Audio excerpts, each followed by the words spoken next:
Nampak ke? Saya punya slide keluar tak? Nampak, Madam. Okay. Alright, thank you.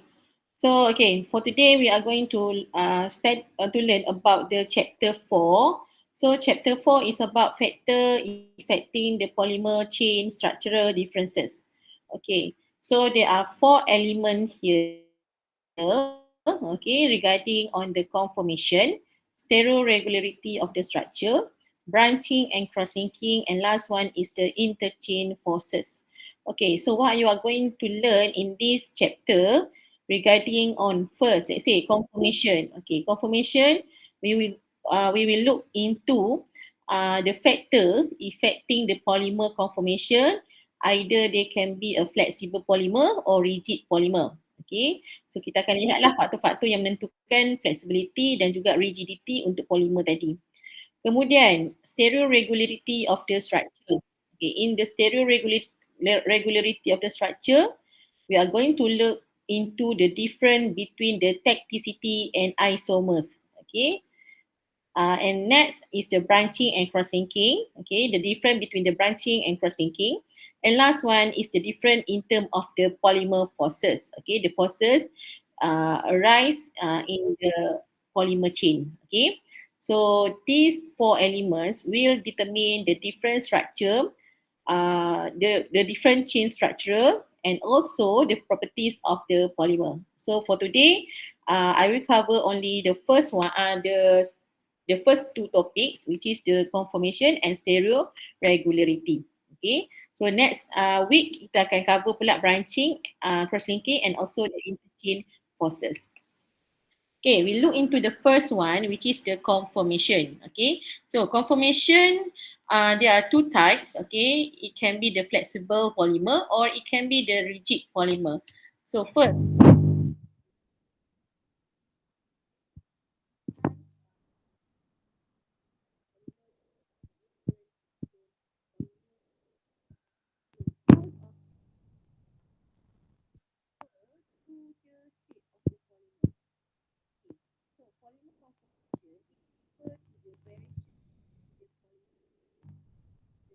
in the polymer shape, size, and also the physical positioning of the polymer as a wool structure. Let's say you have the polyethylene. Okay, so this polyethylene, they are very long polymer chain. Okay, so this long polymer chain, they can have a different shape, they can have a different size, and also the physical positioning. Okay, let's say for the polyethylene, okay, conformation ni merujuk kepada satu chain bagi polyethylene, satu chain yang panjang tadi. Okay, so that is a conformation. So when this polymer chain have the energy, okay, you supply the energy to the polymer chain, they will start to have the mobility. They start with the rotation, okay, and they change in term of their shape. Okay, but the bond is uh, remain. Okay, it means the bond will not change. The only change is regarding on the shape and also the position. So for the most polymer, okay, the ability to adopt a different conformation arise due to the rotational degree of the freedom around the single chemical bond connecting the backbone atoms.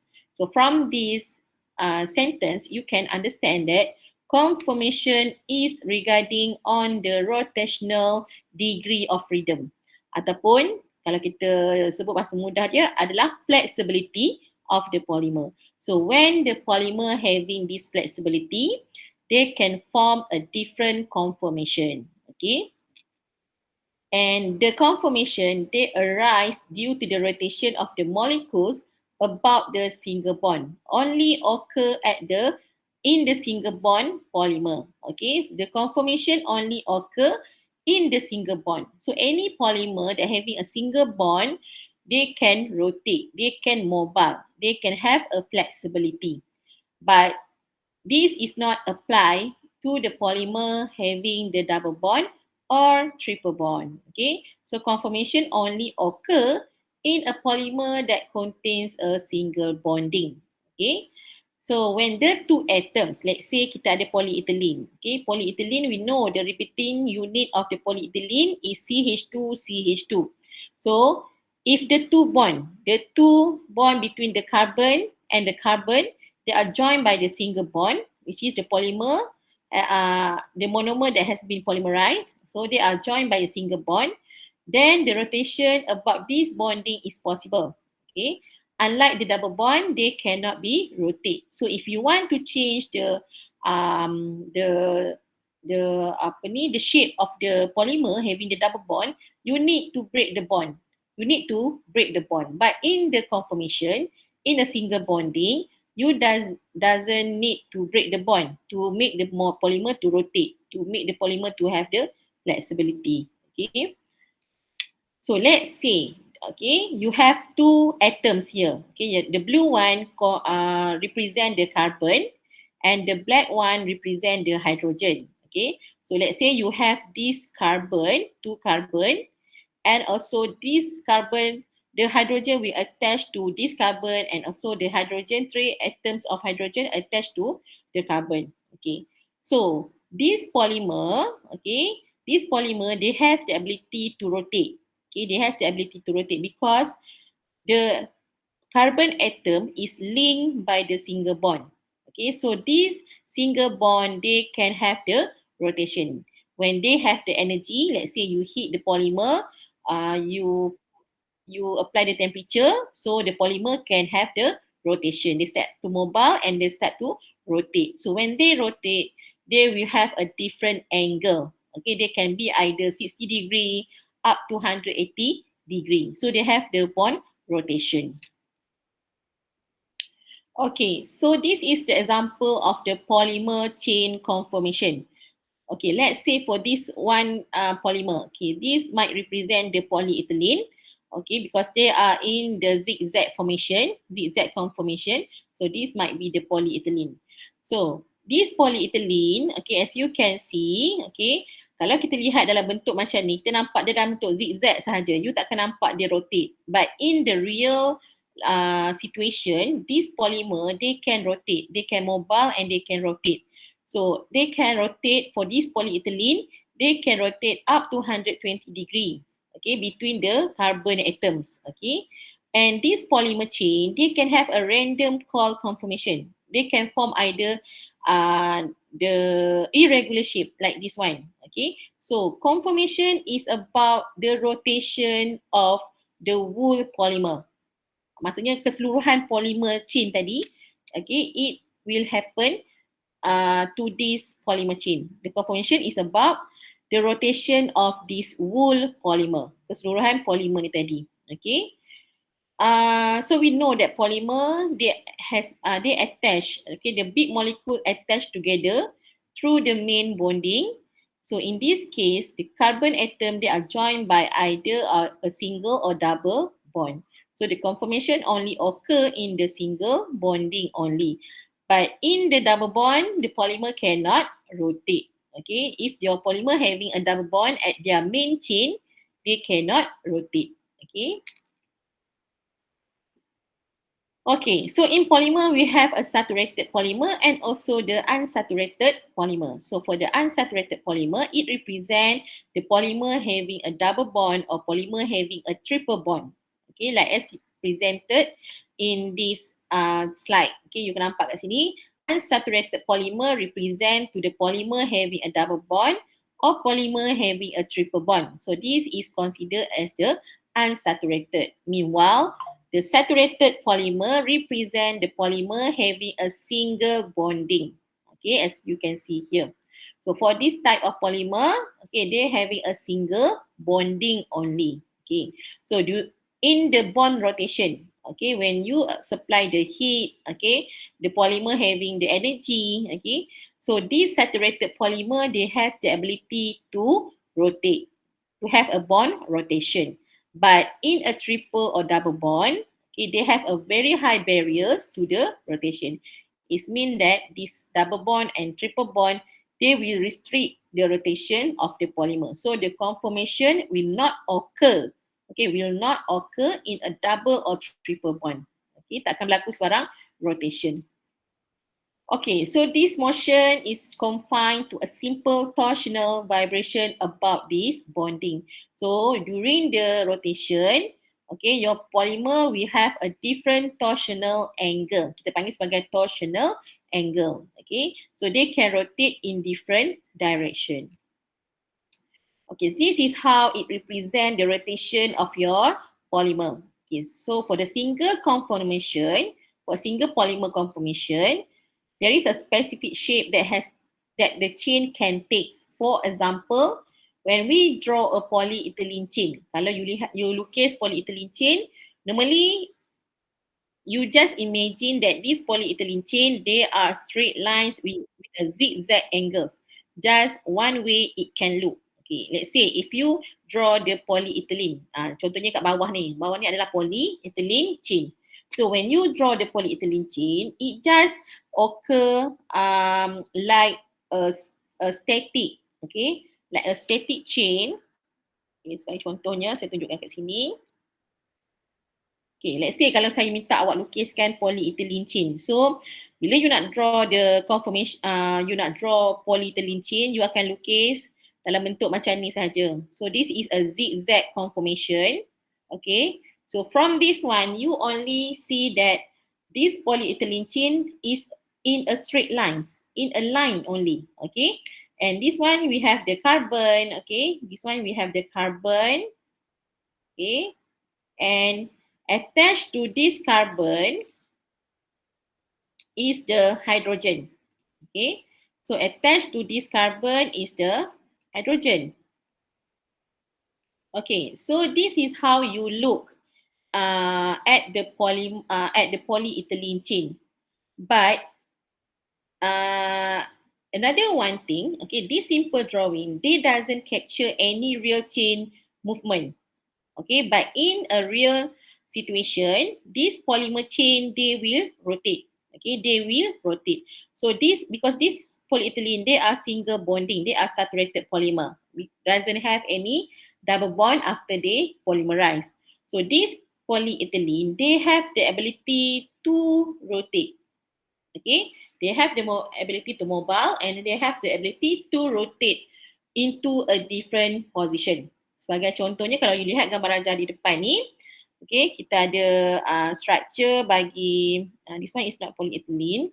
You have the structure of CH3 and then CH3, okay, and then this one is a carbon, okay, this one is a carbon, and we have the hydrogen, okay, each carbon they have the CH3, hydrogen, and also the hydrogen. Okay, so in this polymer, you can see when they rotate, the CH3 will move into a different position. Okay, so kalau perhatikan dekat sini, sekejap. Okay, so this one is a carbon. Dekat tengah-tengah ni, ini adalah carbon.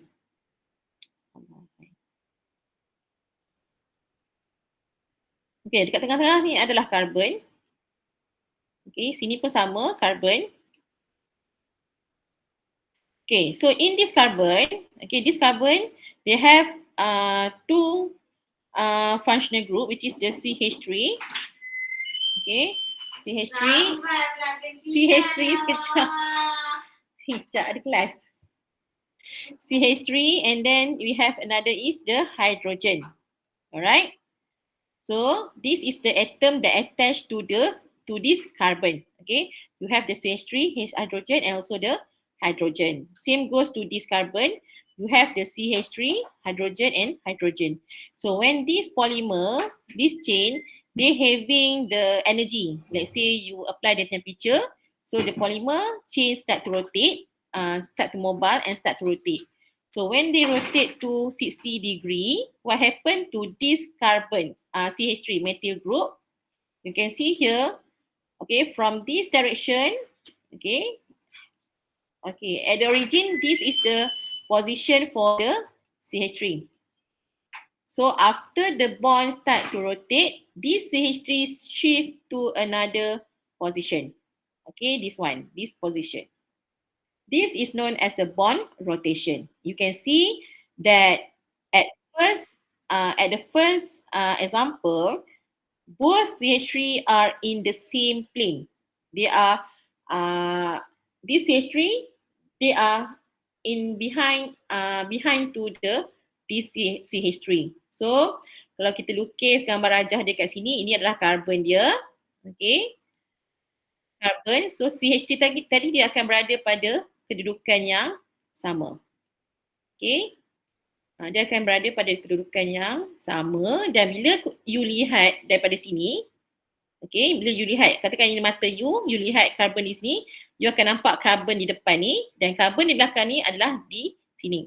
Manakala CH3 ni tadi, okay, you akan nampak di depan dan CH3 ni merujuk pada CH3 di belakang. So bila berlakunya rotation, CH3 tadi akan berpindah position ke sisi sini.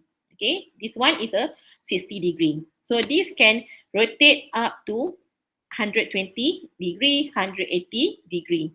So we have a terms for this rotation. Okay, we can term this position as a Gaussian, okay, or trans. Okay, as a Gaussian and also the trans.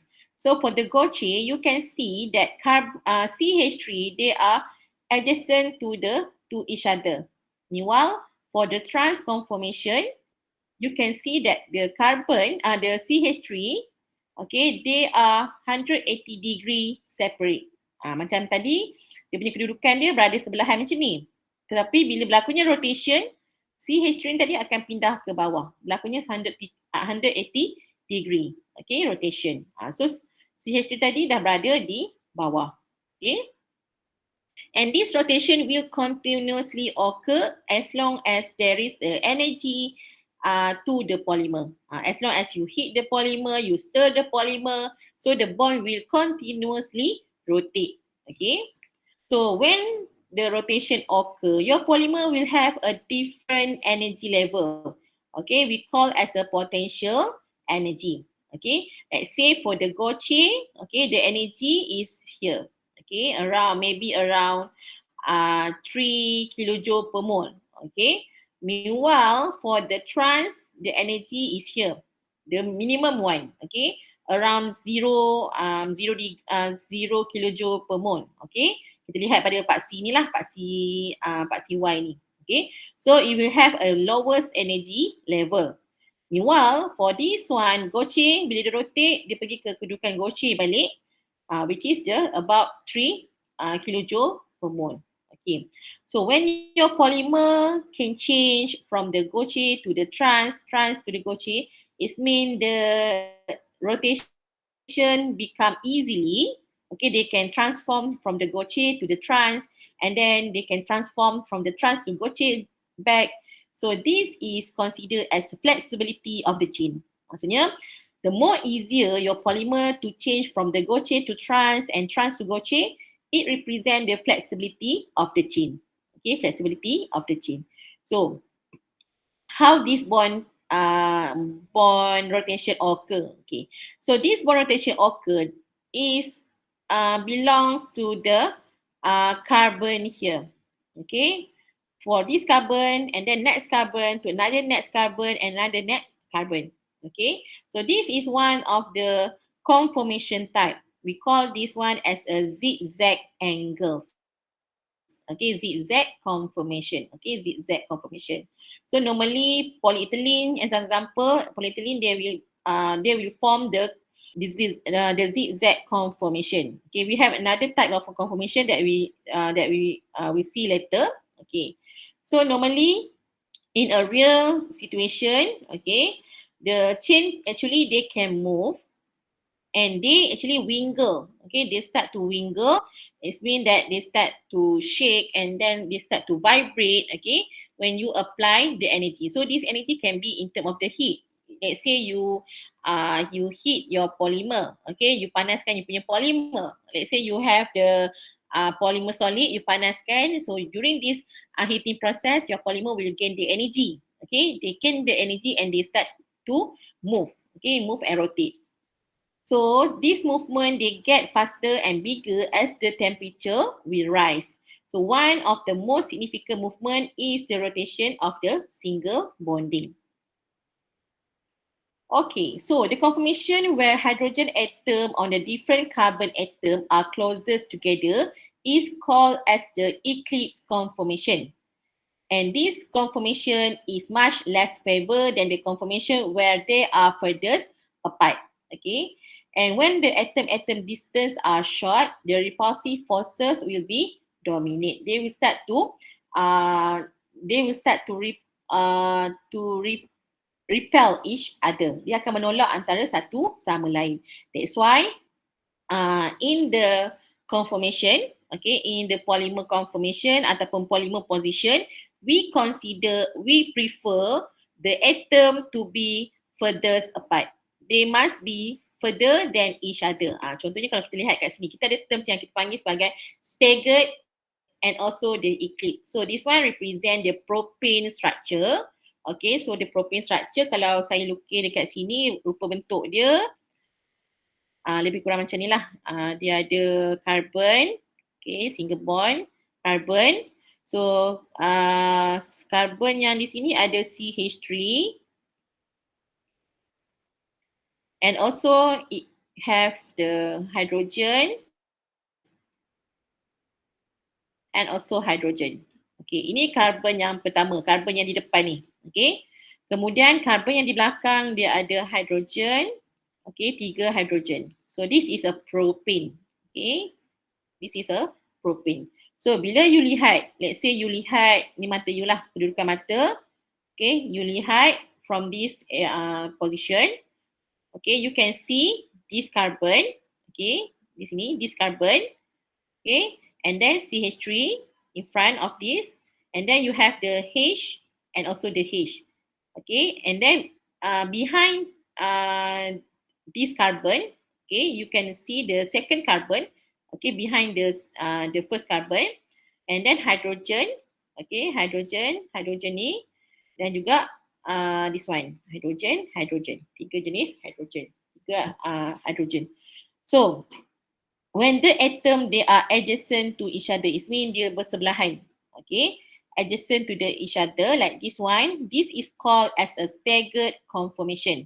Okay, staggered conformation. Maksudnya kedudukan dia bila berada di bersebelahan macam ni, bila dia rotate then they are in the adjacent position like this.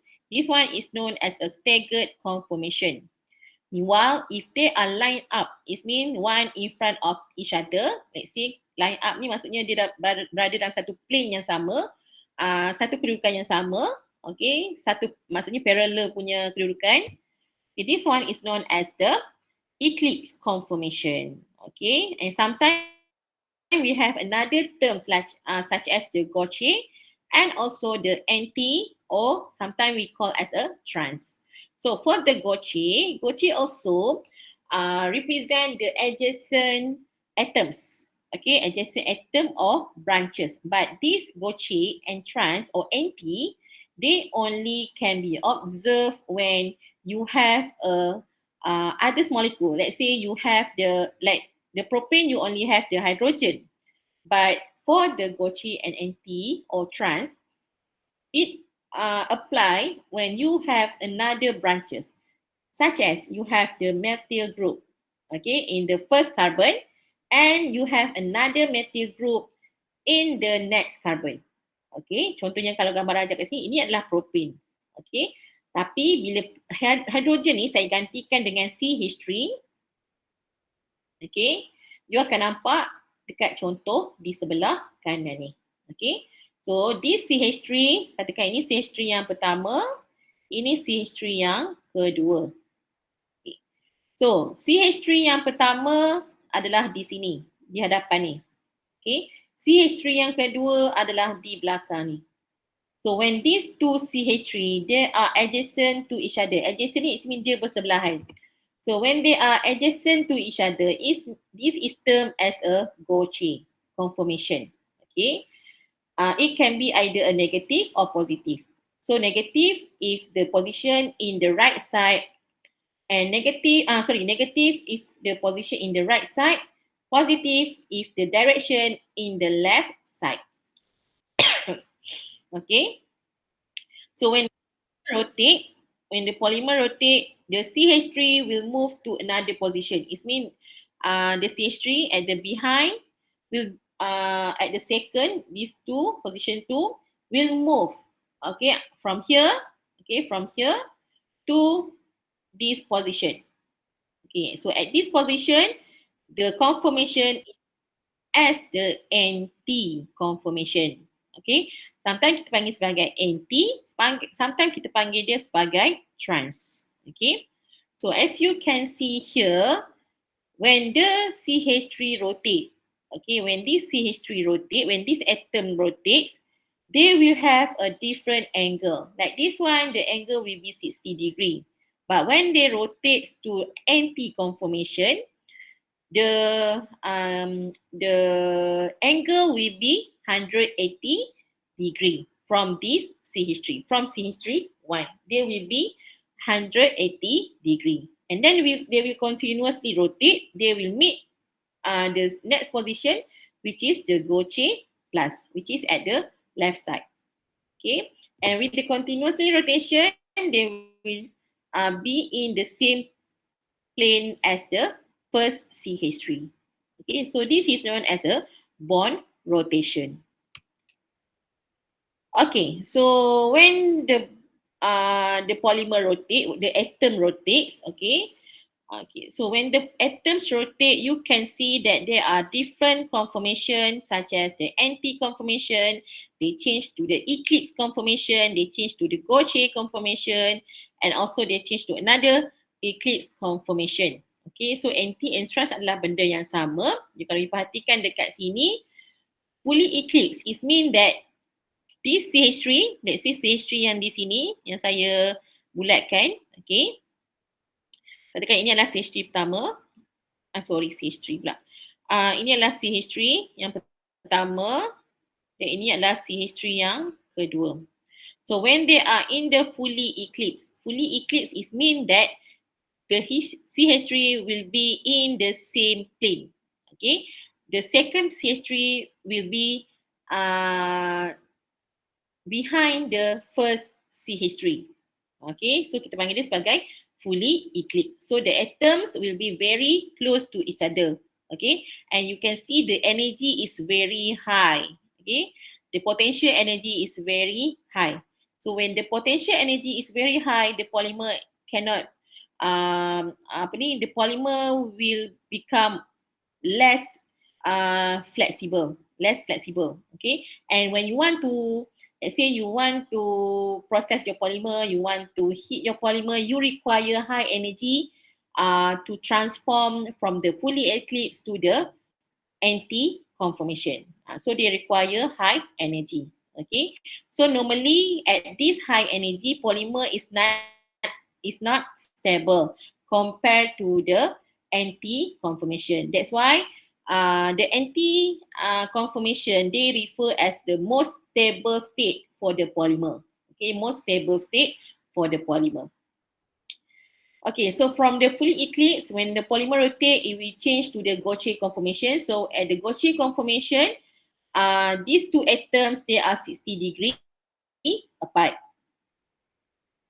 And then they will change to the partly eclipse. So CH3 yang di belakang dia akan berada di position di sini.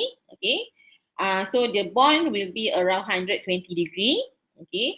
Kemudian dia akan bertukar pergi ke staggered conformation ataupun anti-conformation. So at this position, the CH3 will be 180 degree. So dia makin jauh. Okay. In term of the energy, in term of the potential energy, the fully eclipse will have the highest energy, and then Gaussian, and then the last one is the anti. So anti we have the lowest energy compared to the Gaussian and also the eclipse. Okay, so when you want to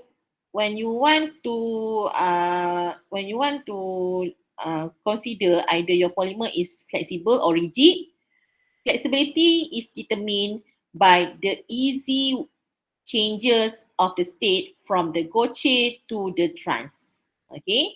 So kalau katakan dia mudah untuk nak rotate daripada Gaussian pergi ke trans ataupun Gaussian pergi ke eclipse, itu menunjukkan polymer awak adalah flexible. Okay. Okay, so the difference in the energy between the anti-conformation and also the eclipse conformation is about 3 kilojoule, kilocalories, And there are numerous conformation between these two extremes. They can change into the anti-eclipse or Gaussian. So there are, in the Gaussian conformation, there are two mirror image. They can be a positive Gaussian, they can be a negative Gaussian. Okay, so in the Gaussian conformation, the atom will be 60 degree apart. Meanwhile, the most stable form is the anti. Why they are the most stable form? Because they having the lowest potential energy. So they are the most stable conformation of the polymer. Okay, and at the anti and at this stable conformation, the methyl group or any branches, any functional group, okay, they are far as possible. They are far as possible. Okay, from the first CH3. So kalau you lihat dalam anti-conformation, CH3 berada dalam kedudukan yang paling jauh antara satu sama lain. So they are very stable. Okay, compared to the Gaussian, okay, Gaussian negative dan Gaussian negative positive, the CH3 are adjacent to each other. It means they are very near to each other. Okay, so at this point, polymer will have a higher potential energy. They are unstable. So the ease of the conversion from the conformation trans to the Gaussian will determine the flexibility of the polymer chain.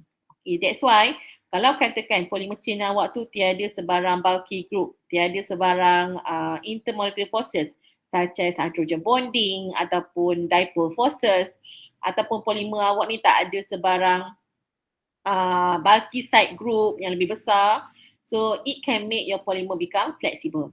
Okay, because they are easy to change from the trans to Gaussian. But if there is a presence of intermolecular forces such as hydrogen bonding and so on, or if there is a presence of the bulky side group, the bond rotation will be difficult. It means the conformation from the anti to the Gaussian will be difficult. Okay, so flexibility of the polymer is determined by the changes, the ease of the conversion from trans to the Gaussian. So this is dependent on the lack of hindering group. Hindering group ni maksudnya apa? Bulky side group. Macam contohnya macam styrene group dan sebagainya. Okay. So if there is a lack of hindering group, then the polymer will become more flexible. Or if you increase the temperature, okay, you increase the temperature, it means you provide more energy for the polymer mobility. Okay, you provide the energy for the polymer mobility. So you will increase the rotation of the angle, and also you will increase the mobility of the polymer, so the polymer will become more flexible. Okay, as I mentioned before, okay, zigzag is another example of conformation for the polymer. So normally polymers such as polyethylene, polyvinyl chloride, they will form the zigzag conformation. Kalau you perhatikan gambar rajak kat sini, so this one is a zigzag conformation. Normally belongs to the simple polymer such as polyethylene or also the PVC.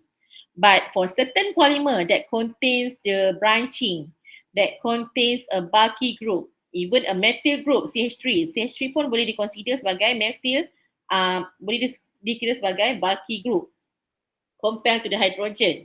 So when you have this kind of branching, you having a bulky group, they will form another conformation which is called as a helix conformation.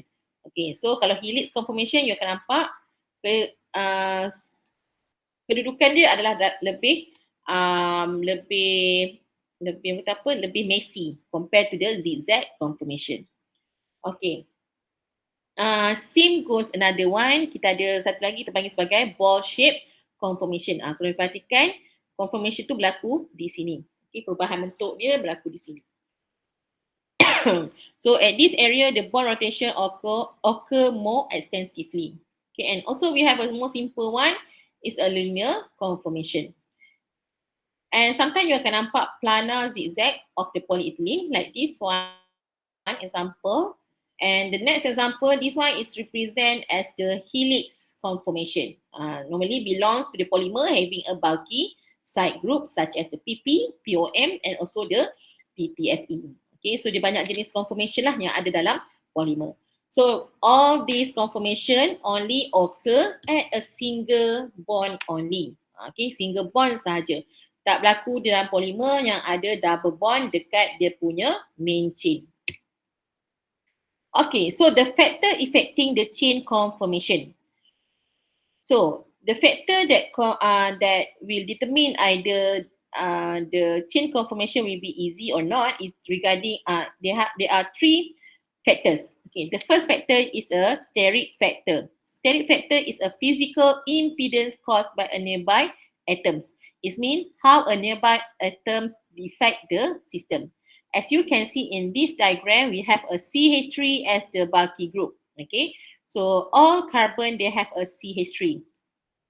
So when the CH3 are in the same plane like this, okay, kalau you lihat, kalau you lukis gambar rajah dia, you akan nampak CH3 ni, okay, this one adalah CH3.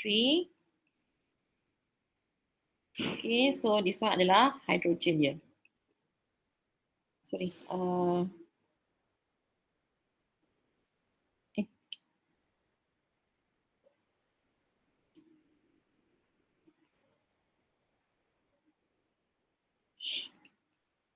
Okay. So inilah karbon yang di depan. Okay. So this carbon dia ada CH3 di sini. Okay. Untuk di sinilah, ini karbon yang di depan. Yang satu. Kemudian dia ada hidrogen. Dan di belakang dia ni ada juga lagi karbon CH3 ni. Maksudnya CH3 dia tadi berada dalam keadaan yang sama. Maksudnya dalam satu plane yang sama. CH3 yang kedua ni akan berada di belakang CH3 yang pertama. So when this occur, they are not ideal for the rotation because they are very close to each other. They are in the same plane. So the rotation will become more difficult because as you can see in the previous slide, when the when the atom are adjacent to each other or they are near to each other, they will have high potential energy. So the rotation will become very difficult. Okay, but when the CH3 goes to the other position, katakan CH3 di atas tadi, dia tukar, dia pergi ke bawah macam ni. Okay, so the CH3 will be in the opposite direction. So ni adalah CH3 yang di depan. Okay, dan di belakang dia adalah CH3 yang seterusnya. Yang di belakang. Okay. So they are apart from each other. So in this way, they are ideal for the rotation because they have the low potential energy. So they are more flexible. Okay. So when they are in the same side, in the same plane, they will become difficult for the rotation. They are not ideal for the rotation. But when they are apart like this, they are more easy for the rotation because they have a low potential energy. So the position of the groups or the position of the side group will determine how easy, how flexible of your polymer. Okay. Next, in terms of the energy. So when you supply the energy to your polymer, they will become more mobile. Okay, benda ni adalah basic lah. Kalau you study state of matter, kita ada solid, liquid, gas. Okay, so in between solid and liquid, okay, so when the solid, you supply the heat to the solid, you supply the temperature, it means the solid will be will start to be heated, and then they have the mobility. The atom will start to mobile, and when they achieve certain degree of mobility, they start to flow. Okay, so they become the liquid. So this happen when you supply the temperature, you provide the temperature or heating process to the polymer. So when you apply the high temperature, polymer they are able to mobile. They have the ability to mobile. Okay, and when you supply the heat to your polymer, they will have a lot of the energy. So they can rotate and mobile. And then when temperature is reduced, your polymer will eventually reach a glassy state. So when they reach a glassy state, they become immobile. Maksudnya dia tak boleh nak bergerak lagi lah bila dia berada dalam keadaannya glassy state. So normally in the glassy state, there are no mobility and polymer is very rigid. So when you supply the heat to your polymer, what happen is, okay, when you supply the heat to the polymer, the carbon atom, they can be in this position, the next carbon atom, they can be in this position, or they can be in this position, or they can be in this position. Maksudnya dia fleksibel. Dia boleh berada dalam position yang berbeza. Okay, so this is happen when you supply the heat to your polymer. So this carbon atom, they can be in different position. So when they can be in different position, it means your polymer is flexible. And then third factor affecting the polymer chain conformation is either polymer is a amorphous or crystalline. Normally in the crystalline state, what we can propose is when your polymer in the crystalline state, they are arranged in the lattice, in a polymer lattice. So in this polymer lattice, your polymers, the atoms will be fit together very well. It means they are arranged in a very regular position. Okay, very regular position. So this polymer, compared to the amorphous polymer, they have no definite structure. So your polymer will be loosely, okay, the atom will be loosely arranged or loosely placed. So this in the amorphous polymer, okay, they are linked by a weaker bonds. Okay, so what happened in the amorphous polymer is normally they have no defined structure, and the polymer is held by the weaker bond in place compared to the crystalline. They are fit together very well, and also they require more energy in order to make the polymer to move, in order to make the polymer become mobile. Okay. However, both of the polymer, either crystalline or amorphous, okay, the rate of the mobility will change upon the temperature. So when you apply the temperature to crystalline or amorphous, you will increase the rate of mobility, ataupun you will increase the flexibility of your polymer. Okay, because we know temperature is one of the energy that has been supplied to the polymer to move. Okay. Okay, because of this no definite structure of the amorphous polymer, normally you require low energy to make the polymer move. Okay, sebab tu dalam konsep melting temperature, contohnya you nak change from the solid to liquid. Okay, you require less energy in the amorphous polymer to make the polymer flow, to make the polymer melt, compared to the crystalline polymer, because crystalline polymer, the atoms are well fit. Okay, so they are arranged in a very good arrangement. So you require the extra energy to make the polymer atom move, to make the polymer atom rotate and mobile. Okay, and in certain case, you need to overcome the intermolecular forces in the crystalline polymer. So the conformation is more difficult in the crystalline polymer compared to the amorphous polymer. Okay, so as I mentioned in previous slide, okay, conformation is about to determine either your polymer is a rigid or flexible. So there are various effects that will determine the flexibility of your polymer, and we know that flexibility is measured from the ease of the rotation. Okay, when your polymer chain easy to rotate, okay, kalau kita lihat in term of the types of conformation tadi, ada Gaussian, trans dan sebagainya.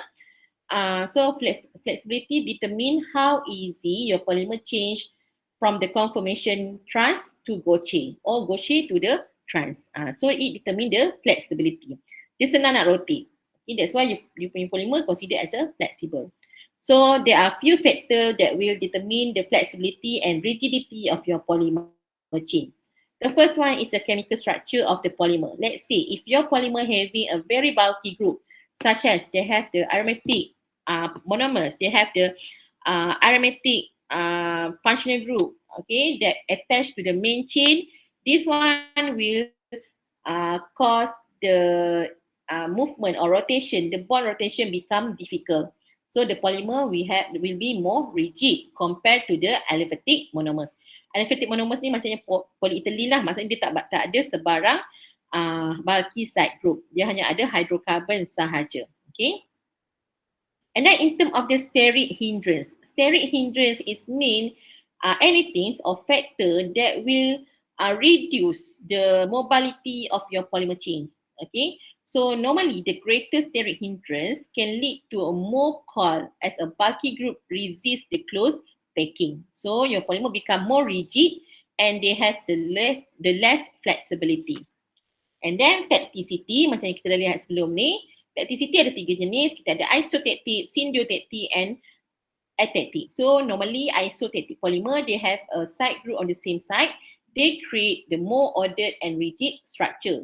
Meanwhile, syntactic and atactic, because they are more amorphous, they have less ordered and they are more flexible. Okay. In terms of the molecular weight, normally higher molecular weight polymer, they have a very long and extended chain, entangled chain. So they will increase in terms of the rigidity of the polymer. Compared to the lower molecular weight polymer, shorter chain, they exhibit more flexibility due to the shorter and less entangled chain. And then presence of the functional group. Let's say polar functional group, contohnya macam Cl, OH dan sebagainya. This one, they create the dipole-dipole interaction between the atoms. Hence, they will make your polymer become more rigid. Difficult for the bond rotation. Meanwhile, the non-polar group, they may allow for a more coiled structure. And then thermal and also the temperature, thermal energy and the temperature. So normally at a higher temperature, your polymer gain more thermal energy. So they will increase in terms of the molecular motion. So your polymer chain will become more flexible and they will form a more flexible conformation. Meanwhile, at the lower temperature, okay, they may resist the motion because your polymer are in the glassy state. So they promote more rigid conformation. Okay. Next, crystallinity. Tadi kita dah lihat sikit dah factor crystalline and amorphous. So crystalline polymer, they are associated with more order and rigid structure. Hence, the degree of crystallinity depends on the factors such as the molecular weight, cooling rate during the processing, and also the polymer chain interaction. So when your polymer is highly crystalline or high degree of crystallinity, it will be more rigid. Okay, it will be more rigid. So the bond rotation will be less. And then the solvent effect. If you choose a good solvent during the processing, okay, for the process of this solution, they can impact the polymer conformation. Good solvent ni maksudnya apa? Solvent that will dissolve your polymer.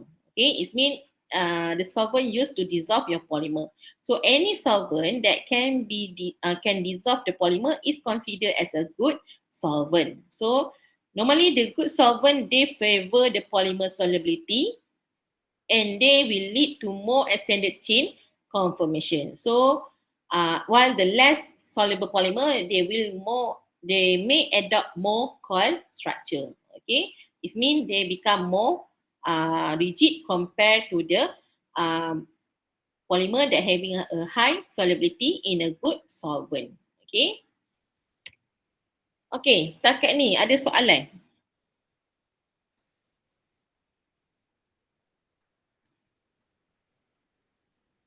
Ada soalan tak? Tak ada. Okay, so kita dah sampai pukul 1 dah. Okay, so sampai yang polymer conformation sahaja. Okay, so untuk hari Isnin, saya akan masuk pula berkaitan dengan stereoregularity of the structure, which is satu lagi terms iaitu configuration of polymer. Okay, kalau sebelum ni kita belajar pasal yang conformation. Conformation adalah berkaitan dengan bond rotation. Next kita akan lihat in term of the polymer configuration ataupun polymer arrangement pula. Okay, so itu kita panggil sebagai kita panggil sebagai chain configuration. Okay, so saya stop sampai sini sahaja. Okay, so kita akan sambung untuk next class hari Isnin nanti. Okay, ada yang tak faham ke? Boleh ke?